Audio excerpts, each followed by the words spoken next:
The following is a hockey podcast out of Vancouver and Surrey, British Columbia. It'll only consist of a lot of puck talk and even more BS, or in actual words, banter and satire. Enjoy, and as always, go Canucks go. Hey, Trevor, what did my grandma used to say back in the day? And I told you this many times in our friendship too, okay? Offense wins games and defense wins championships, all right? My name's Kyle Bound. That right there is Trevor Beggs, and this is Locked On Canucks. Howdy. Where's the button?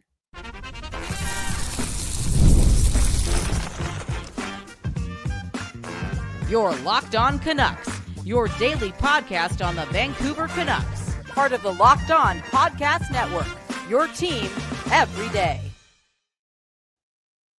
Man, oh man, starting this episode titled Vancouver has the best D in the world. And Kyle, bring up your grandma, man. Unbelievable. Hold on, wait, man. You get here. Trevor, man, my grandma passed away 15 years ago. You don't got to bring it up like that. Come on, have some respect, man. Come on, man. Unreal. Where am I going with this? Locked On Canucks, Trevor Beggs, Kyle Bowen. Vancouver does have the best D in the world. And I would know that. Yeah. Trevor Beggs, start the show. Talking about the D today on Locked On Canucks. My name is Trevor Beggs, co-host of the show, and as always, joined by my co-host Kyle Bowen. Before we dive into the D talk, we got to thank you for tuning into Locked On Canucks, because it is your Canucks every damn day, even when there's a 2-week break, baby. And we're not here without you listening, and we're also not here without our friends over at FanDuel. Right now, new customers can get $150 in bonus bets if your first $5 bet wins. The Vancouver Canucks, for a long time, having one of the worst defenses in the NHL. And even with Quinn Hughes in the fold, it's been pretty abundantly clear for most of the time he's been in Vancouver that with him on the ice, they got one of the best defenses, but without him on the ice, they got one of the worst defenses. Has that finally changed? And in fact, the Vancouver Canucks might have the best defense in the NHL, and it might only be getting better, baby. So let's talk about the defense. Let's talk about Tom Willander, and let's compare the Canucks to other defense cores around the NHL. You heard the beauty talking. Kyle Bowen, how you doing, brother? I'm doing good, man. I'm doing good. Like, again, man, like when the D is this good, like you just, and you're thinking about it more and more, it's hard not to have a good day, you know? And the sun is shining. Come on, man. We doing it, man. We doing it. And again, Beggsy, I don't know about what you were doing on Sunday. I don't know anything. Okay, I don't know if you're watching the Super Bowl, but last time I checked, the Philadelphia Eagles, a team that beat my Green Bay Packers, and pounded me with their D. Okay, let's be honest and let's be real. They did it to everyone. They won the championship. They won the Super Bowl. They stopped the three-peat. And Jalen Hurts, again, after the game, steals a quote from my grandmother, okay? Offense wins games and defense wins championships. And if Tom Willander pans out, bare minimum, if he just pans out to be what a first-round pick, a top 15 pick should be, yo, the Canucks are set. But, yo, if he becomes a Grand Slam, which I think he has the, the athleticism for, and the IQ for potentially, if he becomes a Grand Slam, yo, the Canucks, they will have the best D-core in hockey, without a doubt, okay? And if they keep talking in foot, boom, bam, you know what's going to happen. You know who's loving this D more than anyone? It's Rick Tocchet, for real. Like, he's looking at it every day. I know he's in Montreal right now, but he's opening up his notebook, and he's just looking who he has on D, okay? And honestly, Kyle, I mean, we've talked about the trials and tribulations of this defense this season and how maybe the numbers don't match up with the statistics, but let's look at the stats right now heading into the Four Nations break here, or I guess on the break, I should say. The Canucks right now, at even strength, according to Money Puck, have allowed the second lowest number of expected goals against in the NHL. Only the Los Angeles Kings have a better defense than the Vancouver Canucks, according to the fancy stats. Now, we know that there's some flaws with those numbers.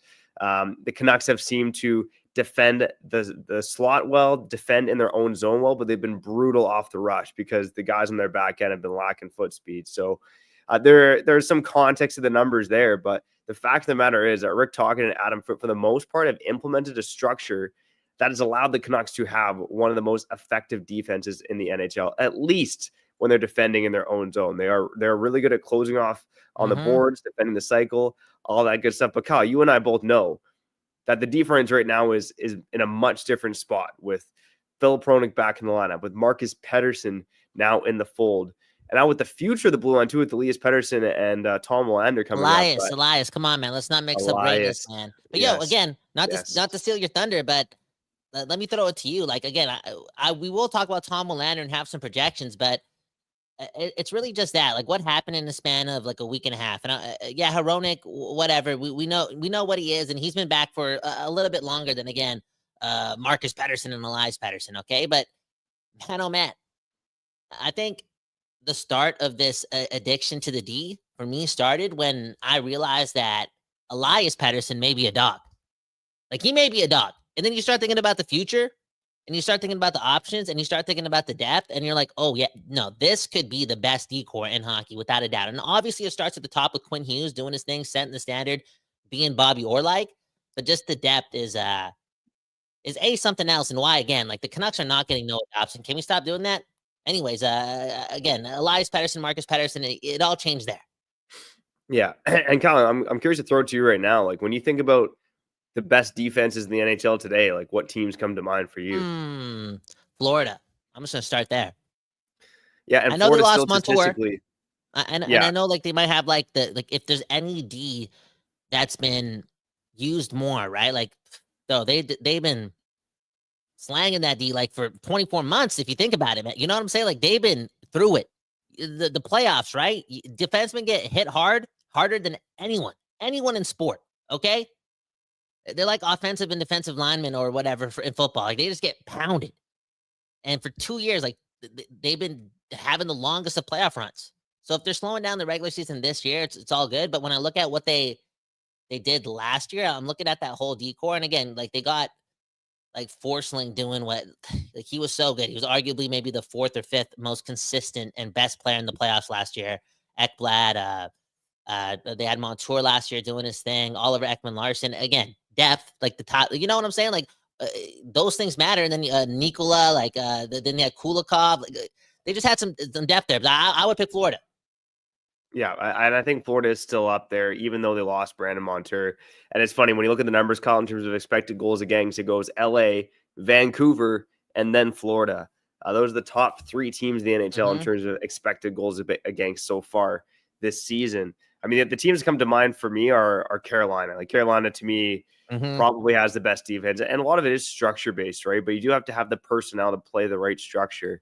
But I think Carolina has done a good job of both finding guys like Jacob Slavin, who can just be such an elite defensive defender. Yeah, you had a guy like Dmitry Orlov on your third pairing. You find a guy like Jalen Chatfield for nothing. He becomes a top 4 guy. So it is system and a mix of that and finding the right guys. But again, when I think the Vancouver Canucks right now, I would argue that they already have, with the blue line right now, one of the better defenses in the NHL. I would call it a top 10 defense in the NHL. Without Tom Willander, without those names. Exactly. Boom, bam. And again, that has so much to do with, I believe, your affection with DPD, you know? And again, the whole Carolina thing is an interesting note. It may be like organizationally, their philosophy from the management to their coaching staff, like Rob Brindamore and company. I don't know who the assistant coach there is.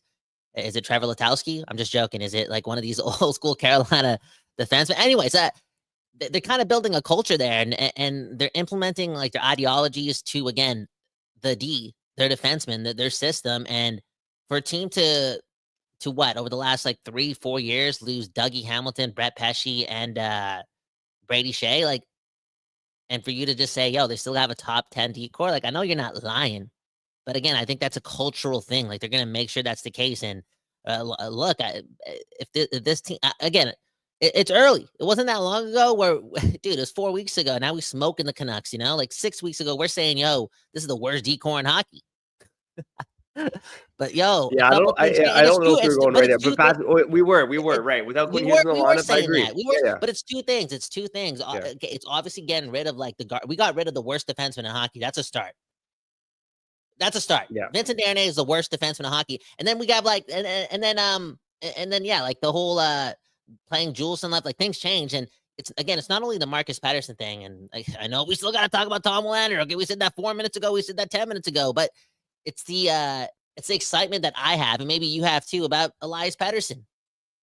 Yeah. Yo, composed, skilled, a little mean already, confident. I just like the confidence, man. The bravado fits the bill. And I think this all speaks from my faith that a 3rd-round pick from last year could give us like 1st-round pick value ASAP.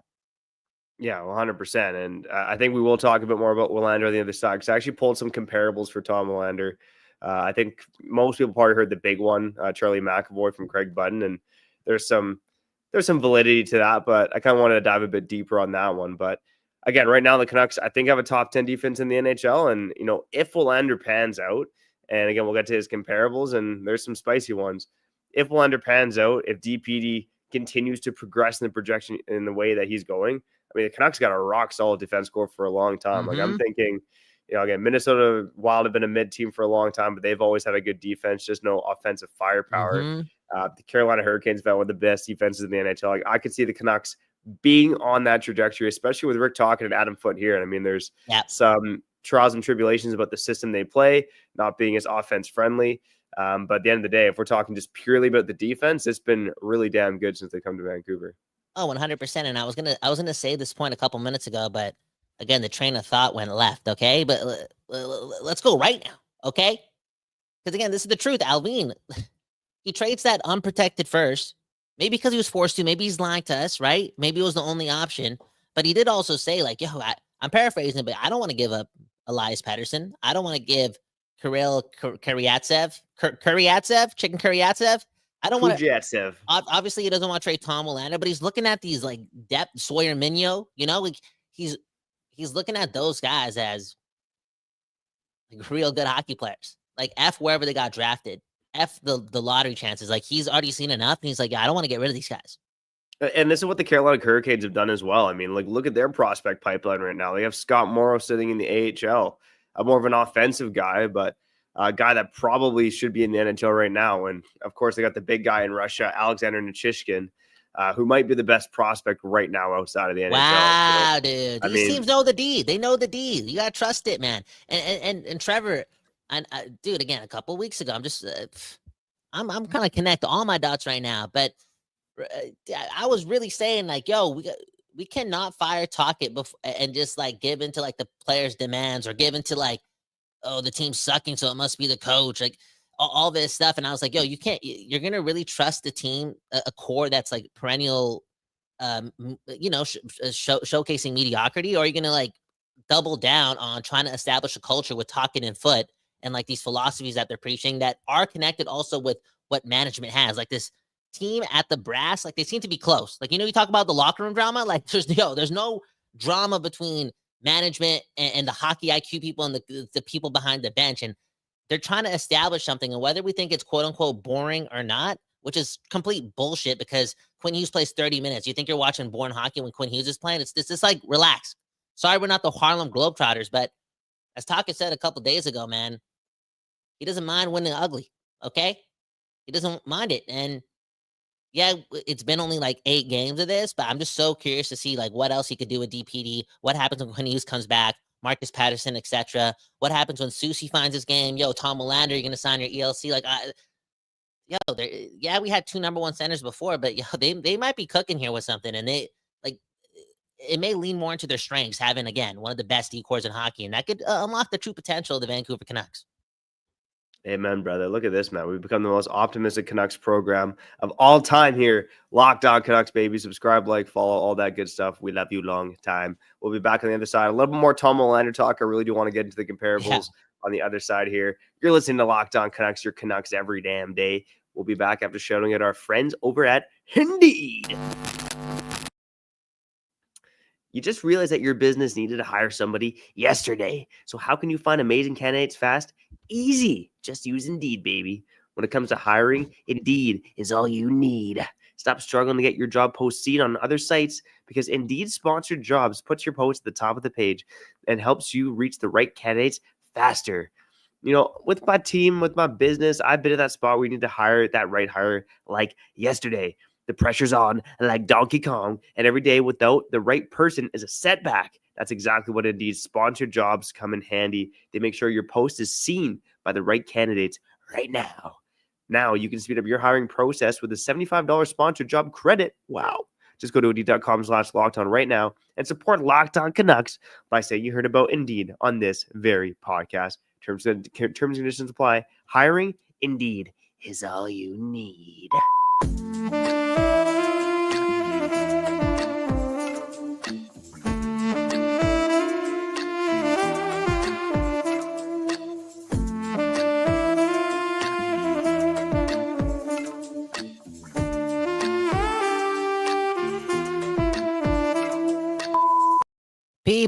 People, we back doing this, and that's smoking that Canucks, okay? We optimistic. We high again, yo. It feels like it's 420. I love it, man.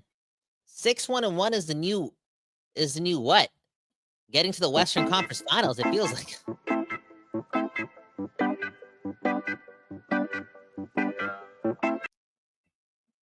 It feels nice to be a Canucks fan again, and yeah, man, Beggsy.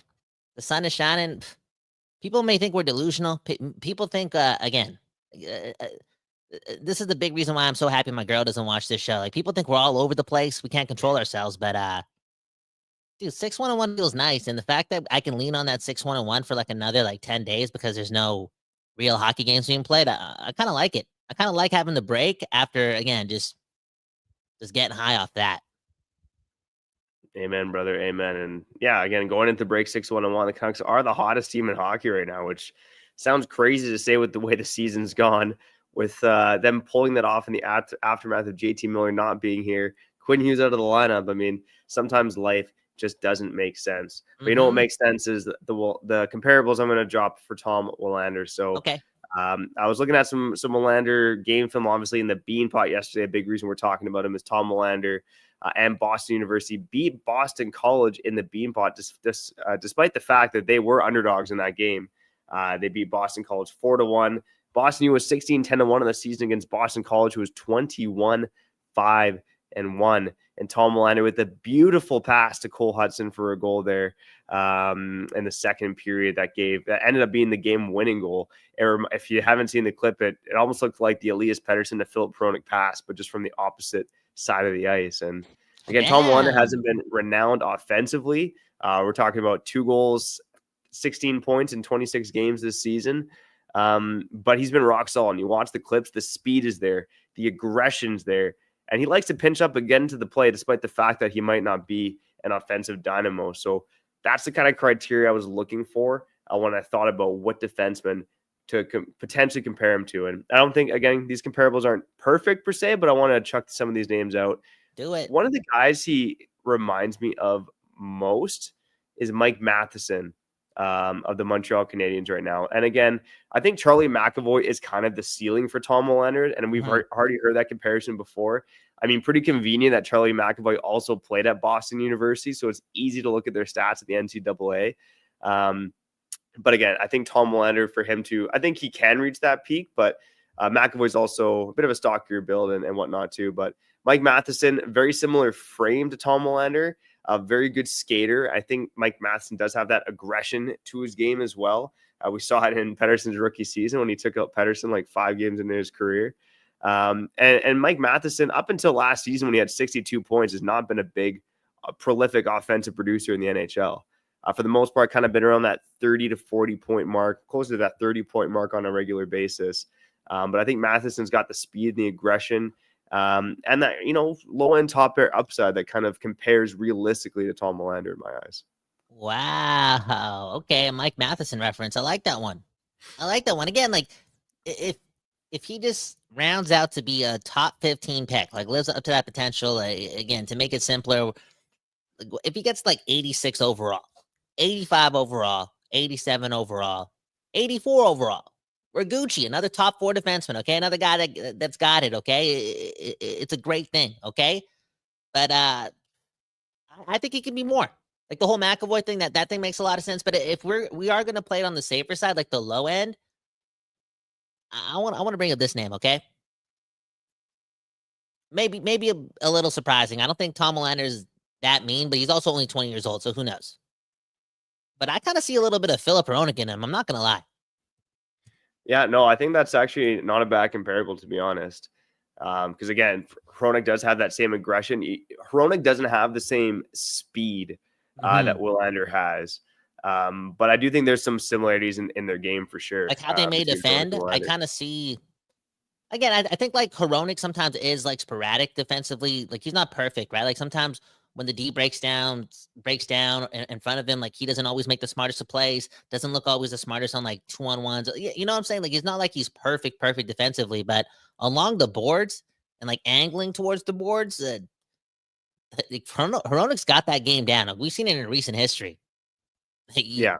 Like when he's playing a lot, and I think given a bit more of an opportunity, like he brings it in. I think Willander's gonna have a lot of opportunity ASAP with the Vancouver Canucks. And I know this sounds crazy, but it's like, dude, Allvin said it, man. He sees this guy being able to play with Quinn Hughes right after the draft. He talked about that. So yeah. Like he's gonna be given opportunities. And another guy I thought of too, and I love the way this guy skates. Like I'm not gonna say it's Quinn Hughes-esque, but he does something along like in the offensive zone that is quote unquote sexy. It's exciting, you know, when he has the puck on his stick. Like his edge work is good. Like there's more there. And again, I see people are saying Brock Faber. I haven't watched enough of Brock Faber to cement that. I know TSN said that as well, but I see again Rasmus Anderson. Oh, Rasmus. Yeah, Rasmus. That's not a bad one either. Again, Rasmus Anderson has that same aggression as well. I don't think Willander will be as potent offensively as Rasmus Anderson, but you know, I do think there's some similarities in their game as well. And yeah, it's actually interesting looking at Brock Faber's stats here too. I mean, Brock Faber had 14 points in 32 games during his second year of university hockey, and then kind of exploded in his third year, stayed that third year. So maybe there's something to be said there about what's going to happen with Willander. I think Willander, again, offensively, and the way he's profiling right now, is, I would say, more likely than not to sign with the Canucks at the end of his college season. But that being said, maybe I'll ask you, Kyle, would you be disappointed if Tom Willander went back for a third season of university hockey? Of course, dude. It's not enough said, bro. He's not going back. He's signing. Like that. That's the energy I'm getting. I've heard the headlines too, from like various hockey outlets. Yeah, saying he's gonna sign out now. Willander, like he's saying all the right things. Like he's just focused on the day to day. He's like, oh, I know it's a boring answer, but I'm focused on the day to day. Like, you know, just being in the moment, not looking too far ahead. And he seems like a competitor, you know. Obviously, he's gonna be a millionaire soon and make his dreams come true. But you can just tell by the way this guy talks. Again, watch the interviews. That's why I think this guy could be a grand slam too. Like this guy got the sauce. You know, you're looking at the future assistant captain of the Vancouver Canucks. That's how much I'm high on Tom Willander. Again, look at the leadership ability, and again, his competitive nature. I believe him when he's saying like, "Yo, I'm focused on the day to day," because he wants to win. You know, he wants like the Frozen Four. He wants the NCAA championship. Like he wants to win. He's focused. He's got those tools. He's got the right mindset. And again, I'm not worried about this guy not signing at the end of the year. In fact, I'm saying it's a guarantee. It's a guarantee, 100%. Learn from Quinn Hughes too before the year ends. Boom, bam. Maybe get a shot to play in the playoffs. Who knows? There we go. I'm just high on Tom Willander. But I also say this too. What did Tom Willander say? Oh, okay. No. I was thinking about this. Okay, let's say he doesn't sign, then you know what's gonna happen. The headlines, right? The headline, like Tom Willander thinks he doesn't have much opportunity to crack the Canucks blue. You know, all this BS, but that's not gonna happen because again, this team did draft Tom Willander to be the perfect guy to play with Quinn Hughes. Yeah, I do think they could be a pretty interesting match together, and it wouldn't surprise me as well if they want to keep Hughes and Hronek together because of how good they've been, and maybe you have Marcus Pettersson and Tom Willander on the same pairing. But I also, that's a tough one because Tom Willander and Philip Hronek, again, similar playing styles. They both tend to be aggressive, but Willander's a bit quicker. I just wonder if you want someone with a bit more of a veteran presence to let Hughes fly. But that being said, Quinn Hughes likes to do what Quinn Hughes likes to do, and again, he's one of the best defensemen in the NHL. Hard to question whatever that guy does. This, man. So we had Brock Faber in the comments. This is a little lower end than Brock Faber, but I do see a bit of Jonas Brodin in Tom Willander's game. And yeah, it's not just the Sweden thing, but Jonas Brodin, especially in his prime, you know, surprisingly quick. Like even look at the NHL Edge data from a few seasons ago, watching the guy play. Incredibly smart defensively. He's, to me, still might be one of the most underrated defensive defenders in hockey. Jonas Brodin is incredibly good at what he does. Never going to get a ton of points, but rock solid defensively and can put up some offensive numbers as well. Again, he's kind of hung around that, 25 to 30 point mark when he's been healthy. But again, where he shines on the defensive side of the puck. And I do see a lot of positive attributes of Tom Willander's defensive game. I think when he gets the NHL, there is going to be a bit of a learning curve in terms of when to pinch and when not to pinch, when to be aggressive and when to step back, because he does have that in his game. But I do see a bit of Jonas Brodin in there as well. One of the last ones that I'll toss out, and this is on the lower end, Timothy Liljegren. I think Timothy Liljegren was kind of touted as an offensive defenseman. I actually think Timothy Liljegren is a better defenseman than people give him credit for. He got buried in Toronto. Now he's playing on a sad sack Sharks team. But Liljegren can freaking skate. And I see that in Tom Willander's game as well. So I think that's the lower end, but I think that McAvoy, Mike Matheson, Jonas Brodin, even Brock Faber's kind of realistic comparables in my mind for Tom Willander. He looked good. Liljegren, he looked good against the Canucks. Yeah. Anyways, that's the Tom Willander report. People are still high on him. He's a winner. He's a competitor, saying all the right things. And again, he did want to go from Sweden to the NCAA to like spend this time getting used to playing on North American ice before going pro. And I think there's only like 55 or 54 Swedish players in the NCAA. It's not like a common thing for those guys to do that. But he's focused on being one of the best. I already know it. He's focused on winning. And we're lucky to have Tom Willander again join the system very, very soon. Beggsy, who we shouting out before we get to the other side? Where again, I'm gonna keep talking about the D, and I'm gonna talk about the biggest D. Okay, the biggest D. We're gonna show the biggest. Showing the biggest D on camera on the other side here. No. Whoa. It was so important for this team to get Marcus Pettersson. We'll talk about that on the other side. Oh man, I thought Big D was DPD, but apparently Big D is Marcus Pettersson. There we go. Talk about that deal on the other side here on Locked On Canucks after shouting at our friends over at FanDuel. All right, Four Nations is around the corner tomorrow, and you can place those bets on FanDuel, baby. Of course, you can bet on NBA, NFL when it was around, MLB coming back up. But again, Four Nations and NBA, go place those bets on FanDuel. And here are the odds for the first couple games here at Four Nations. So Canada and Sweden kicks things off tomorrow. Canada on the puck line, minus 1.5. That's plus 104 for them to win by more than one goal. But okay, we're Team Sweden over here. At Locked On Canucks. Go, Petey, go. Sweden plus 198 on the money line against Team Canada. I mean, when I look at the Canadian goaltending, it's still a big red flag. I mean, I might just be placing a couple bucks on Sweden to get something done against Canada here. Let's go, baby. But wherever you're betting, make sure you place those bets on FanDuel. You can place live bets throughout the game, so even if you miss opening puck drop, you can stay in the action. And if you're looking for a bigger payout, you can even combine your live bets into a same game parlay. The FanDuel Sportsbook app is so easy to use. Even Kyle can use it. So if you're betting on sports, make sure you go check out FanDuel. New customers get $150 in bonus bets if you win your first $5 bet. Just visit FanDuel.com to join today for your shot of $150 in bonus bets. Make every moment more with FanDuel, the official sports betting partner of the NBA.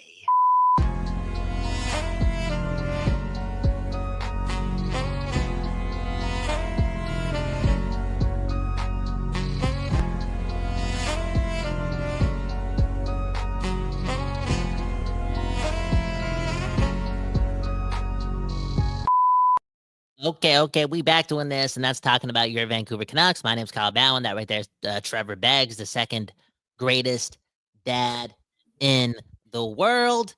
And, we're talking about the D today, and I'm happy about it. I'm open to being wrong. I'm open to change. I'm open to switching sides. And what I'm trying to say is, like, back in the day, I'm like thinking like, oh, the Canucks have the two number one centers and a Norris Trophy winner and a good goalie. Boom, bam. Not a lot of teams have that. Now we have Elias Pettersson, who's still trying to find his game. The jury's still kind of out. You know what I'm saying? And that's it.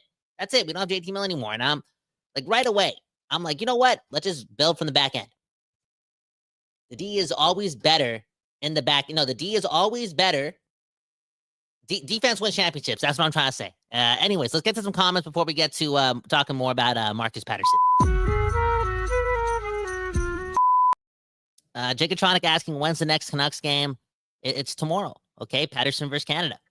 I'm excited, Trevor. Again, I talked a lot of ish about this damn tournament, okay?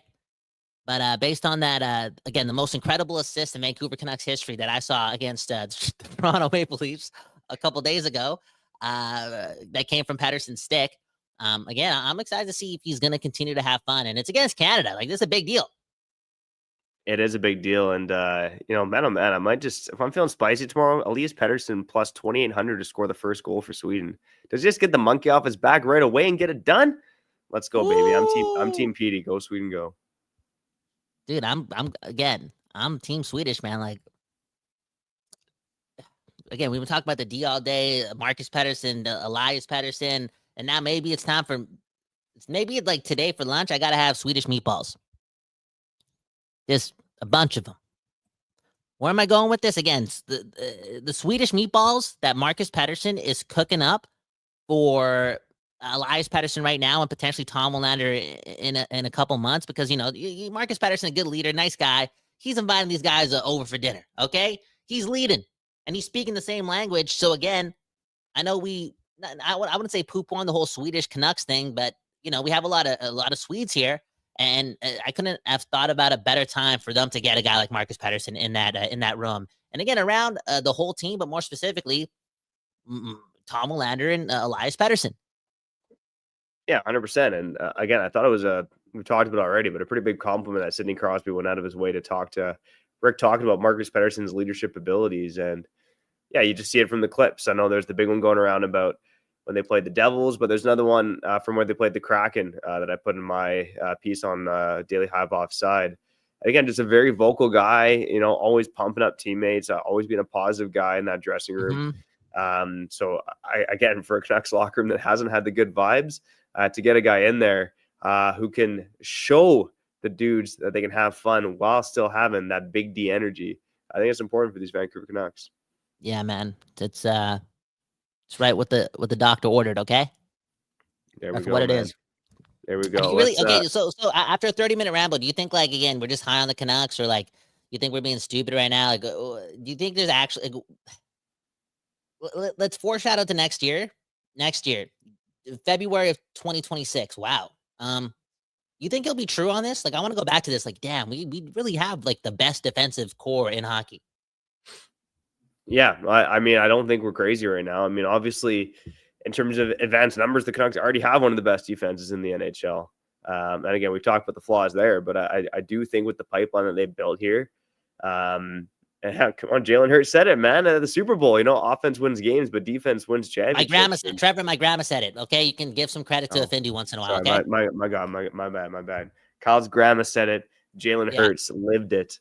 There you go, buddy. So no, I don't think we're crazy right now. And obviously, like, I'm always cognizant about not getting too high on prospects, but just based on what Tom Willander is doing right now, he projects to become pretty comfortably a top 4 defenseman in the NHL. And again, don't expect it overnight. It might take a year or two. And Elias Pettersson, hey, caught myself. Elias Pettersson is, looks like he's way further ahead of schedule than we thought too. So you couple that with the 3 guys that they have signed long term, and you're really cooking with this defense right now, man. And again, I think it's just the mentality of this Canucks team. They want to build from the defense out. I mean, look at the Mike Gillis Canucks, right? They built from the goaltender out. The Canucks, well, I think they like to do that with Demko, but obviously some trepidation there. But obviously winning hockey teams, they built from that direction out. I mean, you want a primary reason why the Edmonton Oilers did not win the Cup last year? Wow, they're not built from the goaltending and defense out. Yeah, I took a shot at the Oilers. Suck at Edmonton. Wow, they were 1 game away, but we ended up using that reference. And why didn't they win that game? Because they didn't have the better goalie and better defense. Just saying. The devil is in the details, right? Or glory is in the details, as we should say. Okay, why does the devil get all the credit? Okay. Anyways, that's it, man. That was another episode of Locked On Canucks. My name's Kyle Bowen. That right there is Trevor Beggs. There was one more comment that I wanted to get to, and it came from, I think, a guy named James. Like, he said, "Oh, call him this decor. One of the best in the league is crazy work." But he also said, oh, it's not James. Sorry, Toby. But he also said he's here for it. Okay. He said, you guys are crazy, but he's here for it. And Trevor, again, the optimism, man, the delusion. I missed this, man. I missed you, man. Not gonna lie, over the last couple of months, you've been looking that ugly. That's not your fault. That's the Canuck. That's not winning back-to-back games for a couple months.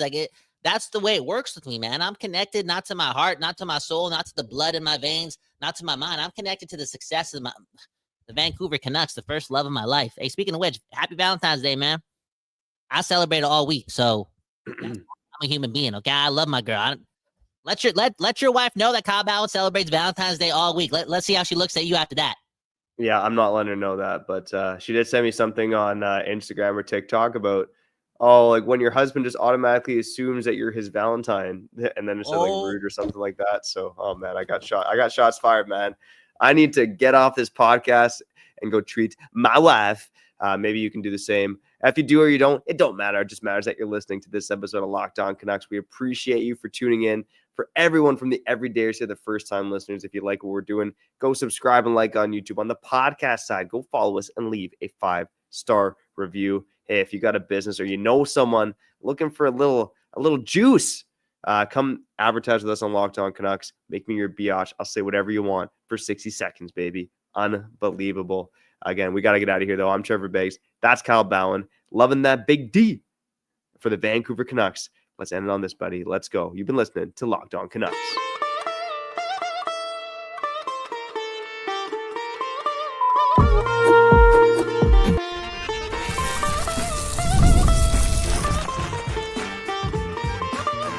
You're Locked On Canucks, your daily podcast on the Vancouver Canucks. Part of the Locked On Podcast Network, your team every day.